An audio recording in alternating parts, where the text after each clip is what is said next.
أعوذ بالله من الشيطان الرجيم بسم الله الرحمن الرحيم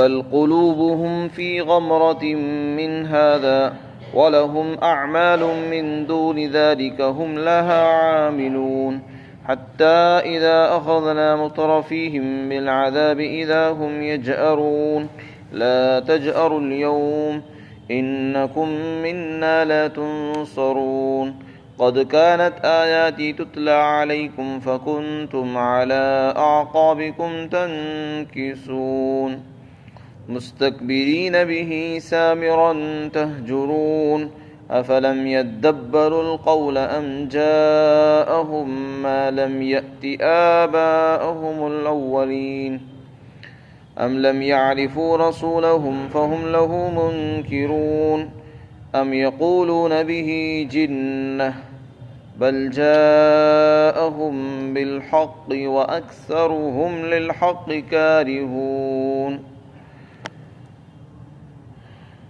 بلکہ ان کافروں کے دل اس دین کی طرف سے جہالت میں ڈوبے ہوئے ہیں، اور اس کے علاوہ ان کے اور بھی خبیث اور برے اعمال ہیں جنہیں وہ کرتے تھے، یہاں تک کہ جب ہم ان کے دولت مند اور خوشحال لوگوں کو عذاب میں گرفتار کریں گے تو پھر یہ چلائیں گے۔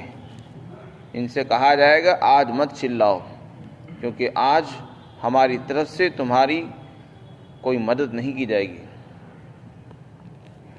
اور یقیناً میری آیتیں تم پر تلاوت کی جاتی تھی تو تم تکبر کرتے ہوئے اور قرآن کو مشغلہ بناتے ہوئے اور بیہودہ بکواس کرتے ہوئے الٹے پاؤں بھاگ جاتے تھے۔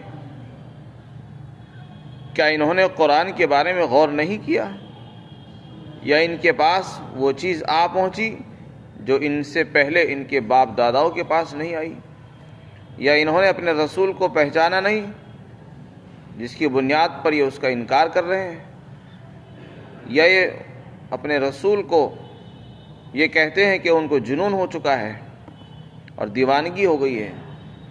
ایسا کچھ بھی نہیں ہے، بات یہ ہے کہ ان کے پاس حق بات آ پہنچی ہے، اور ان میں سے اکثر لوگ حق سے نفرت کرتے ہیں، اس کو ناپسند کرتے ہیں۔ اس سے پہلی آیت میں ایمان والوں کی صفات بیان کی گئی۔ جو لوگ ایمان والے ہیں وہ اپنے رب سے ڈرتے ہیں، اور اس کی ہیبت، اس کے جلال، اس کی عظمت، اس کی بڑائی سے وہ تھر تھراتے ہیں، کانپتے رہتے ہیں، اور اپنے رب کی آیتوں پر ایمان رکھتے ہیں۔ ان کی اور بھی صفات بیان کی گئی، اور پھر ان کے لیے وعدے بیان کیے گئے۔ یہاں پر ان لوگوں کا بیان ہے جو قرآن کا انکار کرتے ہیں اور رسول کی رسالت کا انکار کرتے ہیں اور خدا کی خدائی کا انکار کرتے ہیں۔ ایسے لوگ کافر اور مشرک ہیں۔ ان کے متعلق فرمایا کہ انہوں نے اپنے شرک اور کفریہ اعمال کی وجہ سے اپنے دلوں کو بالکل اندھیریوں میں، جہالت کی دلدل میں ڈال دیا ہے، اور ایسی دلدل میں پھنسے ہوئے ہیں کہ کوئی حق کی بات ان کے اوپر سے گزرتی ہی نہیں، اور اگر آتی بھی ہے تو وہ اثر نہیں کرتی ہے۔ اس لیے کہ جب دل گناہوں کی دلدل میں ڈوب جاتا ہے تو اس پر کتنی ہی حق کی بات کی جائے تو اس کی بات سمجھ میں نہیں آتی۔ حدیث پاک کے اندر آتا ہے کہ جب انسان گناہ کرتا ہے تو اس کا دل پر ایک سیاہ نقطہ لگ جاتا ہے۔ اگر وہ توبہ کر لیتا ہے تو وہ مٹ جاتا ہے، اور اگر دوبارہ گناہ کرتا ہے تو پھر ایک کالا نقطہ اور لگ جاتا ہے۔ حتیٰ کہ اگر وہ مسلسل گناہ ہی کرتا رہتا ہے، توبہ کرتا نہیں، ادھر سے گناہ بڑھ رہے ہیں اور توبہ ہو نہیں رہی، تو پورا دل ہی کالا سیاہ ہو جاتا ہے۔ جب دل سیاہ ہو چکا ہے اور دل آئینے کی طرح ہوتا ہے، جیسے آئینے میں انسان کو اپنا داغ دھبا نظر آتا ہے، اپنی کمی نظر آ جاتی ہے، اسی طرح دل کی مثال ہے۔ دل ایک آئینہ ہے انسان کے لیے۔ جب آئینہ ہی دھندلا اور گندا ہو چکا ہے تو اس کو کیا نظر آئے گا؟ نہ اسے حق نظر آئے گا، نہ اسے باطل نظر آئے گا۔ تو انسان کا جو دل ہے اور قلب ہے وہ بالکل آئینے کی طرح ہے۔ ہمیں اس آئینے کو صاف رکھنا ہے۔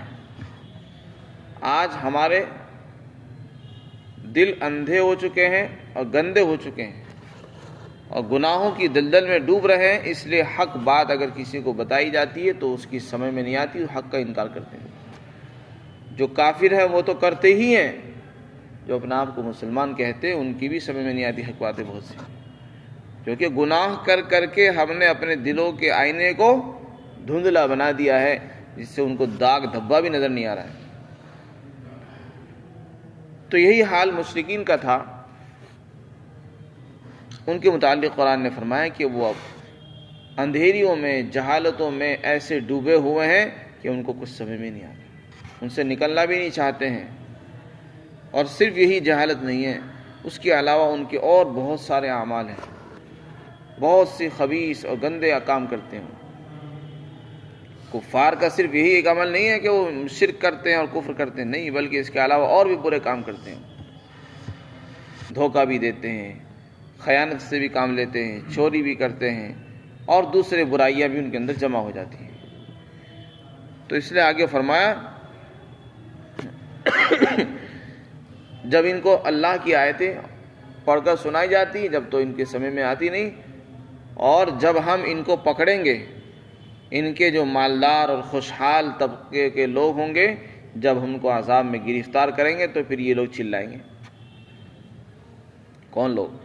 وہی لوگ جن کے سامنے قرآن پڑھا جاتا تھا، جن کو قرآن بتایا جا رہا ہے، اسلام کے بارے میں بتایا جا رہا ہے، دین، سچا دین اسلام ہے، دین اسلام میں داخل ہو جاؤ، ایمان قبول کر لو اور کفر اور شرک کو چھوڑ دو، اس وقت یہ اس کو جھٹلاتے تھے، قرآن کو بےہودہ اور بکواس سمجھتے تھے۔ اب جب ان کے خوشحال لوگوں کو ہم نے پکڑا ہے تو اب یہ چلا رہے ہیں۔ خوشحال لوگوں کا ذکر اس لیے فرمایا کہ ہر قوم کے اندر کچھ لوگ وہ ہوتے ہیں جو خوشحال ہوتے ہیں، دولت مند ہوتے ہیں، اور پیسے سے وہ چھکے ہوئے ہوتے ہیں۔ ایسے لوگ جس دین پر ہوتے ہیں قوم اسی دین پر چلتی ہے۔ الناس علی دین ملوکہم، لوگ اپنے بادشاہوں کے دین پر ہوتے ہیں۔ تو قوم کے چودھری اور دولت مند اور خوشحال لوگ جس چیز کو قبول کرتے ہیں قوم بھی اسی کو مانتی ہے، اسی کو قبول کرتی ہے۔ تو یہ لوگ کیا کرتے تھے؟ یہ خود ایمان کو قبول نہیں کرتے تھے، اور اگر کوئی کرنا چاہتا تو اس کو بھی قبول کرنے نہیں دیتے تھے۔ ہر قوم کے اندر ہر زمانے میں اسی طرح رہا ہے، ہر زمانے کے بڑے لوگ دین کو قبول کرنے میں پیچھے رہ جاتے تھے۔ تو اس لیے فرمایا کہ جب ہم ان کو پکڑیں گے، اولن تو ان کے اندر مصیبتیں برداشت کرنے کی سکت نہیں ہوتی ہے۔ جو دولت مند ہوتے ہیں وہ ذرا سی مصیبت میں رونے لگتے ہیں، اور دوسری بات یہ ہے جب وہ عذاب میں گرفتار ہوں گے، حالانکہ ان میں مصیبت کی سکت نہیں ہے، تو تم کیسے بچ جاؤ گے؟ دوسری بات یہ ہے کہ ان کے پاس مصیبتوں سے بچنے کے اسباب اور سامان بہت سارے ہوتے ہیں۔ جو مالدار ہوتے ہیں وہ اپنے راحت اور آرام کے لیے بہت سے اسباب اپنے اختیار کرتے رہتے ہیں کہ ہمیں گرمی نہ لگ جائے، فلاں چیز نہ ہو جائے، کوئی حملہ نہ کر دے، ہر چیز سے حفاظت کے انتظامات کر کے رکھتے ہیں۔ تو اللہ تعالیٰ فرماتے ہیں جب ہم ان انتظام کرنے والوں کو بھی نہیں چھوڑیں گے تو تمہیں کیسے چھوڑ دیں گے؟ اور اس وقت تم چلاؤ گے بھی تو تمہاری کوئی بات سنی نہیں جائے گی اس وقت، اس لیے کہ سننے کا زمانہ تو دنیا تھا، دنیا دار العمل ہے۔ جب تم نے وہاں کوئی بات ہماری نہیں سنی تو آج ہم تمہاری نہیں سنیں گے۔ تو اس لیے فرمایا کہ آج مت چلاؤ، چلانے سے کچھ ہونے والا نہیں ہے۔ جیسے ہم تمہارے دولت مند طبقے کو ہلاک کریں گے اور انہیں عذاب میں گرفتار کریں گے، اسی طرح تم کو بھی نہیں چھوڑیں گے۔ پھر آگے فرمایا کہ ہم تمہاری مدد نہیں کریں گے، نہ تمہاری کوئی مدد ہوگی آج۔ اس دن لوگ روئیں گے، چلائیں گے، گڑ گڑائیں گے، لیکن کسی کی کوئی سنوائی نہیں ہوگی۔ پھر آگے ارشاد فرمایا، اللہ تعالیٰ یہ بھی فرمائیں گے کہ ایک زمانہ وہ تھا کہ تم پر میری آیتیں پڑھ کر تلاوت کی جاتی تھی اور تم ان کو یوں ہی چھوڑ کے چل دیتے تھے۔ قرآن پڑھ کر تم کو سنایا جاتا اور یہ بتایا جاتا کہ یہ دین ہے۔ اللہ کے رسول فرمایا کرتے تھے، صحابہ کرام قرآن پڑھ کر بتاتے تھے، رسول اللہ کفار کے سامنے قرآن سناتے تھے، تو وہ قرآن سے تکبر کرتے تھے اور بےہودہ بکواس کرتے ہوئے نکل جاتے تھے الٹے پاؤں۔ تو قرآن کریم نے ان کی حالت کو بیان کیا کہ ان کا حال یہ تھا، جب قرآن پڑھا جاتا تھا تو ایک تو تکبر کرتے تھے اور بڑائی سے پیش آتے تھے، اور قرآن کو مشغلہ بنا لیتے، کبھی کچھ کہتے کہ یہ تو جادو ہے، یہ تو کہانت ہے، اور یہ تو پہلے لوگوں کی قصے کہانیاں ہیں، اور یہ تو ہم سنتے رہتے ہیں، کب تک سنیں گے۔ قرآن کو قصے کہانیاں بتایا کرتے تھے، اور یہ کہہ کر الٹے پاؤں بھاگ جاتے تھے۔ اور آج جب عذاب میں گرفتار ہو رہے ہیں تو چلا رہے ہیں، تو لہذا آج تمہاری کوئی سنوائی نہیں ہوئی۔ پھر آگے ارشاد فرمایا، اس سے پہلے جو قرآن کریم میں مستکبرین بہ سامرا تہجرون فرمایا ہے، بہ کی ضمیر کا ایک مرجع تو قرآن ہی ہے کہ وہ قرآن سے تکبر کرتے تھے، اور دوسرا مطلب اس کا یہ ہے، بہ کا مرجع ہے حرم شریف کعبۃ اللہ، یعنی یہ لوگ حرم پر تکبر کرتے تھے۔ تکبر کرنے کا مطلب یہ ہے کہ مکہ کے مشرکین وہاں کا اپنے آپ کو متولی سمجھتے تھے، ذمہ دار سمجھتے تھے، اور جب ان کو قرآن سنایا جاتا اور دین اسلام میں داخل ہونے کی دعوت دی جاتی تو اس تولیت کے اوپر غرور کر کے اور ناز کر کے قرآن کو قبول نہیں کرتے تھے، اور یہ سمجھتے تھے کہ ہم تو یہاں کے چودھری اور بڑے ذمہ دار ہیں، اور ہم یہاں کے خادم ہیں، اور ہم یہاں کے ذمہ دار ہیں، ہم کیوں قرآن کو مانیں، ہم کیوں نیا دین اختیار کریں، اور قرآن کو مشغلہ بناتے تھے۔ حرم کے پاس مجلسیں لگاتے تھے، محفلیں جمتی تھی، اور اس میں اشعار پڑھے جاتے تھے، بیہودہ بکواسیں ہوتی تھی قرآن کے بارے میں، اور اسی طرح کہانیاں، جھوٹی سچی قصے کہانیاں سنائی جاتی تھی۔ سامر کہتے ہیں قصہ گو کو، جو آدمی رات کو قصہ سناتا ہے اس کو سامر کہتے ہیں۔ عرب اور عجم کے اندر قدیم زمانے سے یہ معمول چلا آ رہا ہے کہ رات میں لوگ کہانیاں سناتے ہیں، ہر زمانے میں اور ہر ملک میں یہ دستور رہا ہے کہ رات میں لوگ کہانیاں سنا کرتے ہیں، تو وہ بھی رات کو وہاں بیٹھ کے کہانیاں سناتے تھے۔ تو ان کے متعلق فرمایا، یہ رسم شروع سے چلی آ رہی تھی۔ جب رسول اللہ صلی اللہ علیہ وسلم تشریف لائے تو آپ نے اس پر بند لگایا اور اس پر پابندی لگائی، اور یہ فرمایا کہ رات کو جلدی سو جاؤ۔ عشاء کی نماز کے بعد بات کرنے سے آپ نے منع فرمایا کہ جب آدمی عشاء کی نماز پڑھ لے تو سونے میں جلدی کرے، اس لیے کہ عشاء کی نماز دن کے اعمال کا آخری عمل ہے۔ انسان پورے دن میں جو اعمال کرتا ہے اس میں سے سب سے آخری عمل عشاء کی نماز۔ اب عشاء کی نماز کے بعد کوئی عمل باقی نہیں رہتا انسان کا۔ اب انسان سوئے گا، اب معلوم نہیں دوبارہ اس کی آنکھ کھلے گی یا نہیں کھلے گی، ہو سکتا ہے اسی کی نیند میں ہی وہ دنیا سے رخصت ہو جائے۔ اور انسان کا جو آخری عمل ہے وہ اچھا عمل ہونا چاہیے، انسان کا خاتمہ اچھے عمل پر ہونا چاہیے۔ اب اس نے عشاء کی نماز پڑھی ہے، بہت اچھا کام کیا، اللہ کا حکم ادا کیا ہے، اور اسی کے ساتھ اگر وہ نماز پڑھ کر سو جائے گا اور اسی میں اس کی موت آ گئی تو اس کا خاتمہ بالخیر سمجھا جائے گا۔ خاتمہ بالخیر ہے کہ زندگی میں آخری عمل نماز کیا، اس کے بعد سو گیا، اور سو کے بعد وہیں اس کا انتقال ہو گیا۔ اور اگر عشاء کی نماز کے بعد اس نے قصہ گوئی کی، کسی کی غیبتیں کی، بیٹھ کر کہانیاں سنائی، یا کسی کے ساتھ مجلسیں لگائی، محفلیں جمائی، اس میں غیبت بھی ہو سکتی ہے، چغلی بھی ہو سکتی ہے، کسی کے خلاف کوئی سازش بھی ہو سکتی ہے، اور بہت سی برائیاں جمع ہو سکتی ہے، تو پھر انسان کے بارے میں یہ تصور کرنا بہت ناممکن ہے کہ اس کا خاتمہ بالخیر ہو۔ تو انسان کا آخری عمل اچھا ہونا چاہیے، نیک عمل پر اس کا اختتام ہونا ضروری ہے۔ تو اس لیے اللہ کے رسول نے فرما دیا کہ عشاء کی نماز کے بعد بات کرنا منع ہے، اور اس کو آپ نے منع فرمایا، اور عشاء کی نماز سے پہلے سونے سے منع کیا، عشاء کے بعد بات کرنے سے منع فرمایا۔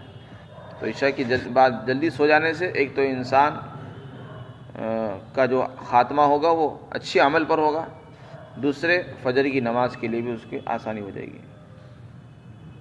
تو یہ لوگ رات میں بیٹھ کر وہاں کہانیاں سناتے تھے۔ اس کو فرمایا کہ یہ لوگ بیہودہ بکواس کرتے تھے، قرآن کے بارے میں مختلف مشغلے بناتے تھے، اور آج جو ہے چلا رہے ہیں۔ اب آگے فرماتے اللہ تعالیٰ یہ لوگ جو قرآن کا انکار کر رہے ہیں اس کی آخر وجہ کیا ہے؟ قرآن اللہ کی کتاب، اللہ کی ذات سے نکلا ہوا کلام، بالکل سچا کلام، جس کو لانے والے بھی صادق اور امین ہیں، ذی قوت عند ذی العرش مکین، ایک زبردست فرشتہ ہے جو قرآن لے کر آیا آسمان سے، اس کے بارے میں یہ امکان ہی نہیں ہے کہ اس سے زیادہ طاقتور کوئی اور ہو اور جو اس کے ساتھ چھیڑ چھاڑ کر سکے اور اللہ کے کلام میں کچھ اس کو ملا سکے۔ اتنا طاقتور فرشتہ قرآن کے لانے پر مقرر کیا گیا، اور رسول اللہ صلی اللہ علیہ وسلم کی زندگی، پوری زندگی مکہ والوں کے سامنے رہی، بچپن انہی کے سامنے گزرا، جوانی گزری، جوانی کے بعد نبوت کے ملنے تک کا زمانہ وہ سارا مکہ والوں کے درمیان ہی رہا، اور نبوت ملنے سے پہلے یہ لوگ آپ کو صادق اور امین کہتے تھے کہ یہ تو سچے آدمی ہیں، آپ سے فیصلے کروائے انہوں نے۔ ایک مرتبہ جب جھگڑا ہو گیا حجر اسود کو رکھنے کے سلسلے میں تو آپ ہی نے اس کا فیصلہ فرمایا تھا اور سب نے اس کو منظور کیا تھا، جب آپ نبی بھی نہیں تھے۔ جب قریش مکہ بیت اللہ کی تعمیر کر رہے تھے تو حجر اسود کے بارے میں جھگڑا ہوا، ہر قبیلہ یہ چاہتا تھا کہ ہم اس اعزاز کو حاصل کریں تاکہ یہ ہمارے لیے فخر کی چیز ہو جائے کہ بیت اللہ کے اندر حجر اسود ہم نے نصب کیا ہے، ہم نے نصب کیا۔ تو قرآن کریم میں فرماتا ہے کہ آخر وجہ کیا ہے کہ یہ لوگ قرآن کا انکار کر رہے ہیں۔ اب قرآن کے انکار کی مختلف وجوہات ہو سکتی ہیں، لیکن ان کے اندر کوئی بات نہیں پائی جاتی۔ قرآن نے کہا کیا انہوں نے قرآن میں غور نہیں کیا؟ اگر یہ غور کر لیتے تو امید یہ تھی کہ یہ انکار نہ کرتے۔ ان کا یہ جو انکار ہے عدم تدبر پر مشتمل ہے، یعنی انہوں نے قرآن کی فصاحت میں، اس کی بلاغت میں، اس کے اعجاز میں غور ہی نہیں کیا۔ اگر یہ ذرا سا اس میں غور کرتے، دھیان سے اس کو پڑھتے تو ان کی بات سمجھ میں آتی، آنکھیں کھلتی کہ ہاں یہ انسان کا کلام نہیں، اللہ کا کلام ہے۔ تو اولاً تو انہوں نے قرآن میں غور نہیں کیا۔ دوسری بات یہ فرمائی کیا ان کو ایسی چیز مل گئی ہے جو ان سے پہلے ان کے بڑوں کو نہیں ملی تھی؟ یعنی ان سے پہلے ان کے بڑے بھی آئے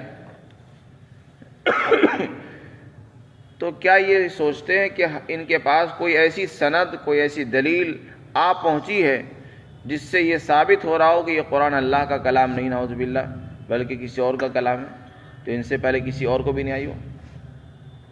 حالانکہ ایسی بات بھی نہیں۔ قرآن ہو یا نبوت ہو یا رسالت ہو، یہ ساری چیزیں پہلے سے چلی آ رہی ہے۔ اللہ تعالیٰ نے پہلے بھی آسمانی کتابیں اتاری، پہلے بھی نبی بھیجے، پہلے بھی رسول آئے ہیں۔ یہ رسول کا آنا اور اللہ کی کتاب کا آنا کوئی نئی چیز نہیں ہے دنیا کے اندر۔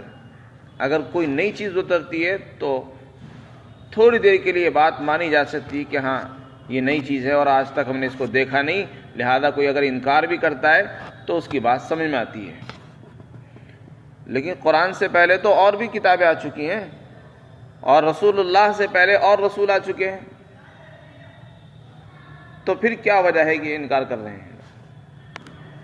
بات یہ نہیں ہے کہ رسول اللہ پہلی مرتبہ آج ہی بن کر آئے، اس سے پہلے تو اور بھی رسول آ چکے ہیں۔ دنیا میں رسول کا آنا سلسلہ چلتا آ رہا، اور یہ جانتے بھی ہیں حضرت ابراہیم علیہ السلام بھی رسول تھے، نبی تھے، اور انہی کے بتائے ہوئے حج کے احکامات پر یہ آج تک عمل کرتے آ رہے ہیں۔ تو یہ وجہ نہیں ہے کہ رسالت اور نبوت پہلی مرتبہ ان کے پاس پہنچی ہے یا اللہ کی کتاب پہلی مرتبہ آئی ہے۔ پھر آگے فرمایا کیا انہوں نے اپنے رسول کو پہچانا نہیں؟ یہ بات بھی نہیں ہے۔ یعنی یہ بہانہ کہ ہم رسول کو جانتے ہی نہیں، کوئی اجنبی آدمی ہمارے درمیان آ گیا، نہ ہم نے اس کو پہچانا، نہ ہم اس کو جانتے کون ہے، کہاں کا رہنے والا ہے۔ کوئی آدمی، ایک اجنبی آدمی آ کر دعویٰ کرے کہ میں نبی ہوں اور کوئی آدمی انکار کر دے، تب تو بات سمجھ میں آتی کہ ہاں جب کسی کو جانتے ہی نہیں تو کسی حد تک اس کا انکار کرنے والا کی بات عقل میں آتی ہے۔ لیکن رسول اللہ کی زندگی تو ساری ان کے سامنے رہی، بچپن گزرا، جوانی گزری، اور ان کو صادق اور امین کہتے تھے، اور پھر رسول کی رسالت کا انکار کر دینا۔ یہ لوگ امانتیں رکھوایا کرتے تھے حضور کے پاس، جب تو ان کو شک نہیں ہوا، جب تو ان کو اعتراض نہیں ہوا، اور جہاں آج نبوت کا اعلان کیا اور قرآن کا اعلان کیا، اسی وقت سے انہوں نے دشمن بن گئے۔ تو یہ بہانہ بھی نہیں چلنے والا ہے کہ یہ رسول کو جانتے نہیں اس لیے انکار کر رہے ہیں۔ اسی طرح یہ بہانہ کہنا کہ رسول کو دیوانگی ہو گئی ہے، جنون ہو گئے ہیں، پاگل ہو گئے ہیں، یہ بھی چلنے والا نہیں ہے، اس لیے کہ رسول کے بارے میں وہ خوب اچھی طرح جانتے ہیں، بچپن سے جوانی تک انہوں نے دیکھا ہے کہ ان کے اندر کوئی دیوانگی نہیں تھی، تو لہذا یہ بہانے چلنے والے نہیں ہیں۔ یہ کچھ بھی کہیں، یہ سب باتیں بیکار کی چیزیں ہیں، یہ خام خواہ کے یہ لوگ نہ ماننے کے بہانے کر رہے ہیں جھوٹے۔ صحیح بات یہ ہے، قرآن کریم کہتا ہے کہ صحیح بات یہ ہے کہ حق بات ان کے پاس آ گئی ہے اور یہ حق کو پسند نہیں کرتے، بس یہ بات یہ ہے۔ جو حق ہوتا ہے وہ کڑوا لگتا ہے، جو سچ ہوتا ہے وہ لوگوں کو ناپسند ہوتا ہے، اور جھوٹ بہت جلدی اچھا نظر آتا ہے۔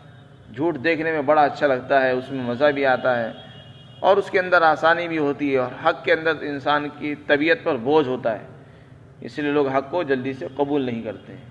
مکہ والوں کا بھی یہی حال ہے کہ ان کو حق برا لگ رہا ہے، تو اس لیے ڈائریکٹ حق کا تو انکار نہیں کر رہے، اس کے بارے میں طرح طرح کی کمیاں نکال لیں کہ ان کو جنون ہو گیا ہے، یہ پہلے لوگوں کی قصے کہانیاں ہیں، یا یہ شعر ہے، یہ کہانت ہے، یہ فلاں ہے۔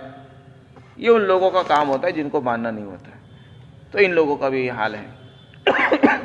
اللہ تعالیٰ ہم سب کو ایمان یقین نصیب فرمائے۔